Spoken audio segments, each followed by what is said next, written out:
Hustlers is directed by Lorene Scafaria and stars Constance Wu and Jennifer Lopez and is based off of an article by Jessica Pressler. And that article detailed a true crime story in New York in which former strip club employees band together to target Wall Street clients of theirs. This film has been getting a lot of positive buzz, most recently out of TIFF. It showed there and a lot of people had praise for it. Jennifer Lopez in particular, and yes, she is great in this movie. One of her best performances, possibly her best.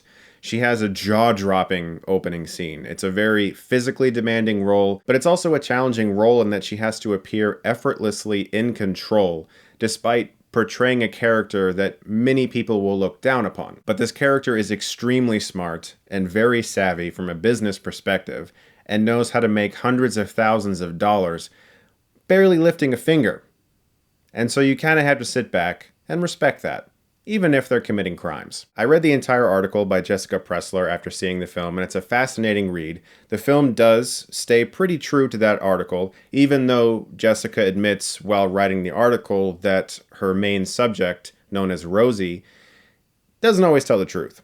So it's sort of like unclear exactly how much is exaggerated or not, but whatever the truth may be, this film remains pretty true to the article. Still keeping with the positives, this movie has a lot of energy. It's a pretty fast-moving movie. It actually is pretty hilarious at times, and I really want to see what else Lorene Scafaria, if I'm saying that wrong, I'm sorry, directs, because she's super talented. It's a really well-shot movie, although there are some scenes that do feel sort of like they rushed them. The club and bar scenes are so beautifully shot that when other sequences feel like they were done in a couple takes and really rushed, it stands out. The first act of the film I really liked, because it's Lopez's character taking in this new girl under her wing. But once the year 2008 rolls around, because this movie does take place in the past a few years, and the stock market crash happens, these women start to lose a lot of their best clients, Wall Street brokers who would come in and just spend thousands and thousands of dollars every night. So they look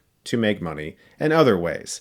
And if you don't know the true story, I'm going to get into that here. So if you really don't want to know anything about the movie, that's your warning. I don't really consider it a spoiler. They decide to start drugging their clients' drinks, and the men pass out or become extremely drowsy and just pass off their financial information to these girls, and they steal tens of thousands of dollars from them. And this goes on for a while. And this really happened. It's fucking crazy. This second act can get a bit repetitive. It's a lot of rinse and repeat. They're at a bar. They got a guy in the same corner. We do a whip pan over to the girls coming in. They drug him. They do things with him. And they steal his money. And this happens a lot, over and over, and it did start to get a bit repetitive. Now, I understand that this is what happened, and this is sort of the really exciting aspect of this story, but I wish they found other ways for these scenes to happen. It's always just them in a bar, in the exact same corner, doing the same thing. And even if that means stretching the bounds of reality a little bit just to have these things happen in other locations, or at least make things a little fresh sometimes, I think that could have helped with the pacing. And as the film progressed, I figured at some point there would be consequences for these actions because, yes, they're terrible. You shouldn't drug people and steal money from them, even if they're assholes. Nobody has any sympathy for these Wall Street brokers who were involved in the 2008 stock market crash. I mean, they're criminals too, as far as I'm concerned. And so it's not like you give a shit about these characters. It's just that you know eventually there's going to be some kind of consequences for our protagonists. And again, if you know the real life story, there is. But the film doesn't really have much of an interest in that. I wish the movie had a little more of a mature exploration of what these women were feeling inside while doing these things. It kind of glosses over that and goes for a more comical route, which I thought was a bit disappointing. I thought that was a pretty interesting opportunity to really get into these characters' minds and see what's going on. And the film stays away from that and tries to maintain its entertainment value, which to me was a disappointment. The way the film wraps up, it portrays things a little bit too Hollywood for my tastes. If you actually look into what some of these women are doing today, the woman that Jennifer Lopez is portraying, Samantha, has tried to sue the production company, saying that they stole her story and that it's not true and they're misrepresenting her and she's not happy. And it just seems a little too clean and perfect by making everything seem happier than it is in real life.